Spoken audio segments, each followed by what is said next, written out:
Assalamualaikum warahmatullahi wabarakatuh. Zdravo, kako ste? Kalimat-kalimat tersebut itu barusan artinya, "Halo, apa kabar?" Itu adalah bahasa Serbia. Dan sebelumnya perkenalkan, saya Vebeka Putri, saat ini, tengah menimba ilmu di Universitas Beograd, di jurusan Studi Internasional untuk jenjang master.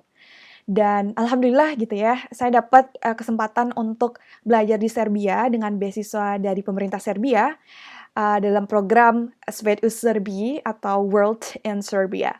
Dan, bagi saya, mimpi untuk melanjutkan studi ke luar negeri itu sendiri, itu adalah mimpi yang saya tulis dalam sebuah jurnal, dalam, jurnal jangka pendek ya. Jadi saya tuh kalau punya mimpi biasanya saya peta-petain tuh, mimpi jangka pendek sama jangka panjang. Dan itu biasanya saya tulis, di dalam sebuah jurnal, dan sebelum saya nulis tuh biasanya saya visualisasikan dulu. Fungsi dari memvisualisasikan itu kan membayangkan tuh, kayak as if kita itu udah memiliki udah menggapai mimpi yang kita mau gitu kan. Jadi itu apa ya, kayak menciptakan spirit tersendiri sih untuk, menggapai mimpi-mimpi yang udah ditulisin gitu kan. Nah, alhamdulillah jadi, saya pribadi tuh saking, apa ya, excited-nya nulis mimpi-mimpi itu di jurnal, itu bahkan saya punya, target untuk jangka waktu 50 tahun mendatang gitu ya.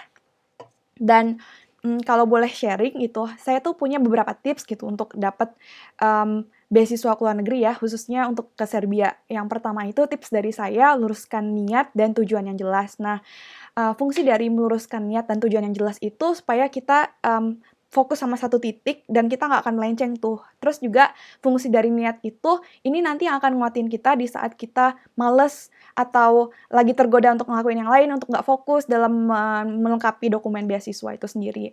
Terus juga, kalau dalam kasus saya, kenapa saya ingin lanjut lagi sekolah di luar negeri itu, ya pertama karena alhamdulillah, saya juga, menganut agama Islam gitu. Di agama Islam, di Al-Qur'an dijelaskan kalau Allah itu suka sama orang yang menuntut ilmu. Nah, itu tuh, motivasi terbesar saya sih untuk, melanjutkan studi lagi, di luar negeri gitu khususnya.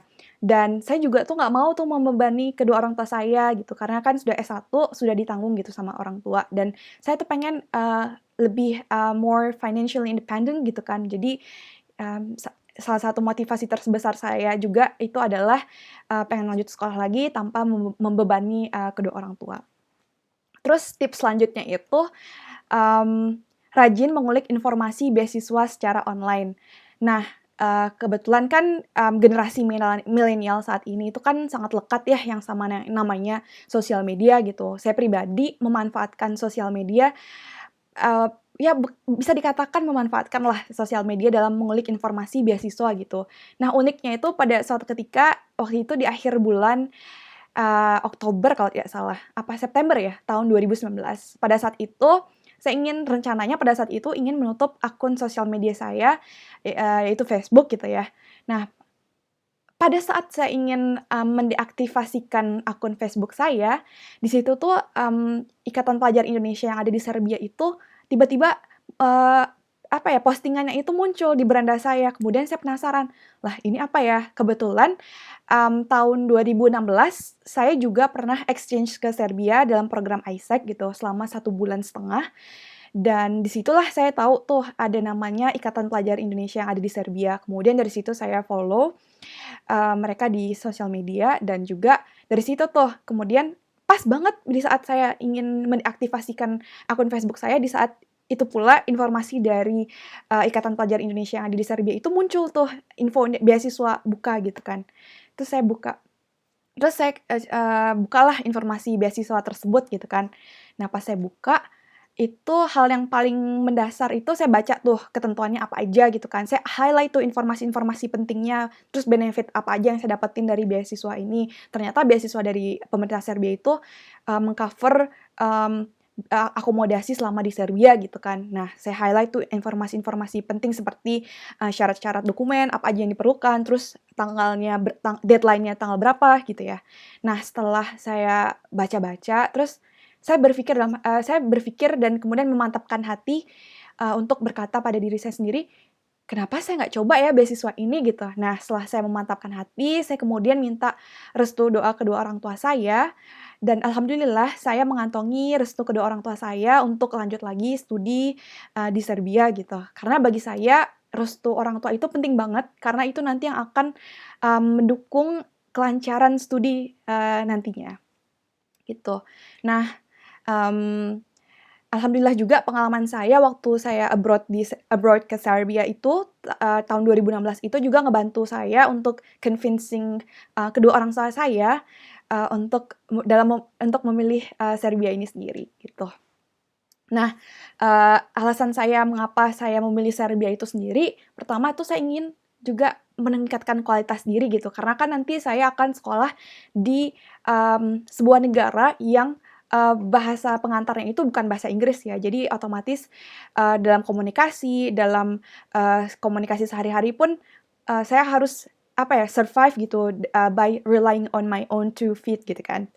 Dan juga saya juga ingin memperluas networking gitu, karena, saya ngelihat di Serbia sendiri itu juga, apa ya, kayak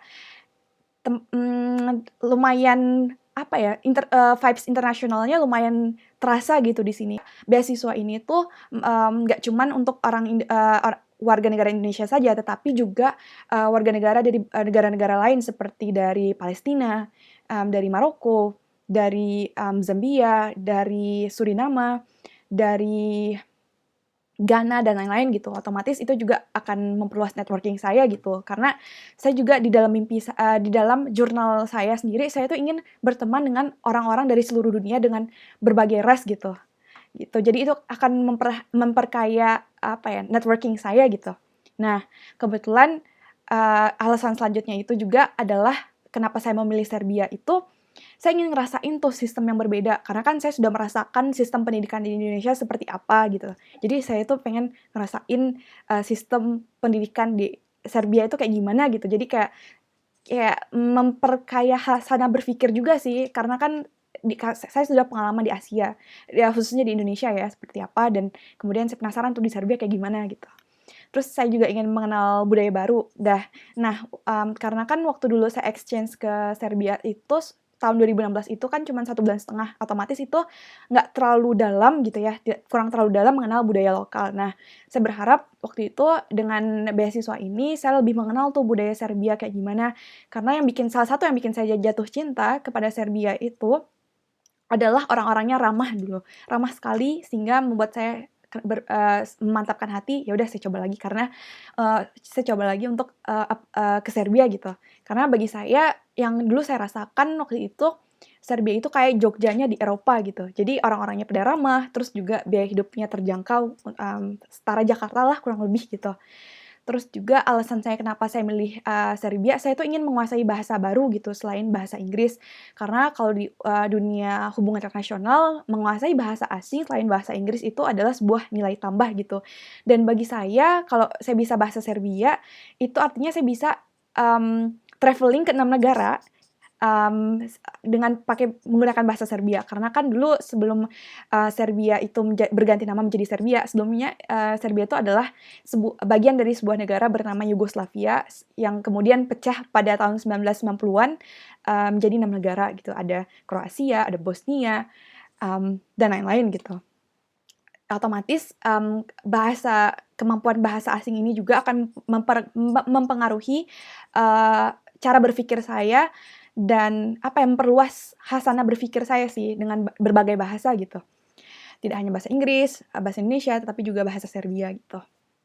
Nah, alasan selanjutnya kenapa saya memilih Serbia itu adalah karena pemerintah Serbia itu, menanggung seluruh biaya saya selama studi di sini. Termasuk biaya, health insurance atau asuransi kesehatan, termasuk juga asrama disediakan dan makan 3 kali sehari di kantin. Dan alhamdulillahnya pada saat, saya tiba di Serbia waktu itu tahun, 2020 bulan Februari. Nah, jadi pemerintah Serbia itu sebelum kita masuk ke, universitasnya, kita dibekali dengan kelas bahasa Serbia. Nah, di dalam, program kelas bahasa Serbia itu sendiri, saya dan kolega saya waktu itu, namanya Mas Gulam, Itu ditempatkan di hotel namanya Studensko Oddmareliste, itu di sebuah tempat namanya Avala gitu kan. Nah, di situ tuh bener-bener suasananya kondusif karena itu tuh bener-bener tenang banget di situ dan fasilitasnya itu berupa hotel. Jadi, bener-bener di situ tuh saya bener-bener fokus banget sama belajar juga dan nggak khawatir tuh, nggak khawatir tuh harus mikirin makan dan lain-lain, karena di situ pihak hotelnya itu udah menyediakan makan, terus juga sudah menyediakan, cleaning service gitu untuk membersihkan kamar. Jadi bener-bener alhamdulillah itu momen terindah dalam hidup saya juga, karena bisa dikasih kesempatan selama kurang lebih 8 bulan untuk tinggal di hotel, gitu. Terus juga saya kira demikian ya alasan saya kenapa saya pilih Serbia. Nah, lanjut lagi nih ke tips selanjutnya, syarat-syarat dalam memenuhi, beasiswa. Nah, kebetulan tips dari saya itu, penuhi persyaratan beasiswa. Nah, kalau di dalam beasiswa, World in Serbia atau Svet u Serbia sendiri itu adalah ada 10 dokumen yang harus dilengkapi seperti yang pertama itu transkrip akademik, ijazah, CV, sertifikat kemampuan bahasa asing, bisa bahasa Inggris ataupun bahasa yang lainnya, terus juga scan paspor, surat keterangan dokter, surat keterangan bebas HIV, terus juga letter of motivation, terus juga informasi mengenai 2 program studi yang akan dipilih. Nah, semua dokumen ini wajib diterjemahkan ke dalam bahasa Inggris. Nah, tips dari saya itu, mungkin pada saat, masih, menempuh studi sarjana itu saya sudah karena saya udah tahu tuh, tujuan saya ke luar negeri, maka dari itu pada saat saya studi S1 dulu, saya sudah mempersiapkan CV dengan mempercantik CV, dengan aktif di kegiatan akademik dan non-akademik, terus juga waktu itu saya juga les bahasa Inggris pada saat itu. Karena kan untuk tujuan internasional bahasa Inggris itu sangat dibutuhkan gitu. Nah, terus juga, saya perkuat di letter of motivation, terus juga saya, isi tentang 2 program studi yang akan saya pilih gitu. Nah, kebetulan, 2 program yang saya pilih yang saya pilih itu sendiri, inline dengan program yang saya ambil dulu waktu S1. Nah, setelah dokumen-dokumen setelah dokumen-dokumen itu dilengkapi persyaratannya, jadi saya masing-masing dokumen itu punya deadline gitu. Ini dokumen A, B, C itu punya deadline masing-masing. Jadi, kalau saya lebih senang terarah ya, jadi udah jelas nih, ini deadline-nya kapan nih dokumen gitu kan. Nah, jadi masing-masing dokumen udah ada, deadline-nya. Terus, saya mulai tuh, ngerjain satu-satu. Nah, biasanya yang jadi penghalang bagi, sebagian besar, pemburu beasiswa itu, terlalu perfeksionis. Nah, kalau saya pribadi, dalam saya melengkapi dokumen itu, saya lebih ke, ya udah saya pokoknya apapun yang ada, saya kerjain dulu aja. Jadi lebih mengedepankan, progress over perfections gitu. Karena kalau terlalu perfeksionis banget, itu tuh nanti nggak akan jalan tuh, nggak akan stuck gitu kan. Karena perfeksionisme itu sendiri nanti yang akan menghambat gitu ya. Maka akan lebih cepat, yang penting kita progress dulu aja gitu. Jadi urusan editing itu nanti bisa dilakukan belakangan gitu.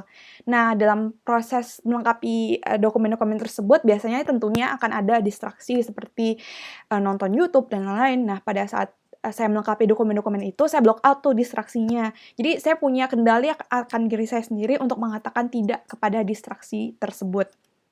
Nah, setelah semua dokumen udah dilengkapi, kemudian tips selanjutnya itu saya cek ulang tuh semua dokumen. Saya bahkan tuh kalau nggak salah lebih dari 20 kali ngecek, dokumen sebelum saya submit tuh. Nah, fungsinya ini adalah untuk, menghindari human error karena, berkaca dari pengalaman teman saya, jadi waktu itu dia, hampir keterima di Inggris, tapi, karena kesalahan dia tidak tanda tangan, hanya satu saja dia tidak tanda tangan, itu dia gagal tuh dapat beasiswanya, karena itu saja. Jadi kayak saya menjadikan pengalaman-pengalaman yang pernah saya dengar dari teman-teman saya itu menjadi sebuah referensi gitu. Jadi ya itu saya juga cek ulang tuh. Setelah dicek, kemudian saya, kumpulkan tuh sebelum deadline. Soalnya kalau pas deadline tuh takutnya sistem crash atau gimana untuk menghindari situasi yang tidak terduga sih. Nah, alhamdulillahnya pada saat itu saya juga ngirim tidak hanya melalui online tetapi juga offline. Saya kirim langsung dokumen-dokumennya waktu itu pakai jasa pengiriman barang gitu. Nah, kalau boleh ngasih tips juga dalam ngisi, motivation letter gitu ya, karena menurut saya, motivation letters itu paling penting dalam nge-apply beasiswa gitu. Yang penting itu kita masukin tuh background akademik kita, terus juga pengalaman kita, pengalaman baik di bidang akademik ataupun non akademik gitu, karena itu akan ngebantu kita. Terus juga kenapa kita milih program ini gitu. Nah, kalau dalam kasus saya, kenapa saya milih program ini, karena ada sebuah permasalahan nih, permasalahannya apa, saya pengen jadi dosen tuh. Nah, tapi untuk jadi dosen kan itu syaratnya minimal S2 kan, terus juga penelitian saya juga pengen memperdalam penelitian saya. Pada saat itu saya meneliti tentang global health security dan saya pengen memperdalam ilmu ini, di Serbia gitu. Nah, terus juga, yang saya masukin itu juga kenapa, program ini tuh bisa, menyelesaikan program saya ya karena, kalau saya sendiri itu program ini itu, menyediakan menawarkan perspektif segar gitu dengan berbagai pilihan mata kuliah dan mungkin dan ini akan ngebantu saya dalam memperdalam riset saya gitu. Itu sih. Semoga, sharing kali ini bisa membantu teman-teman khususnya, yang ingin melanjutkan studi lagi di Serbia. Akhir kata, hvala vam, alias terima kasih dan sampai jumpa. Assalamualaikum warahmatullahi wabarakatuh dan saya mohon maaf jika ada salah kata dan ya.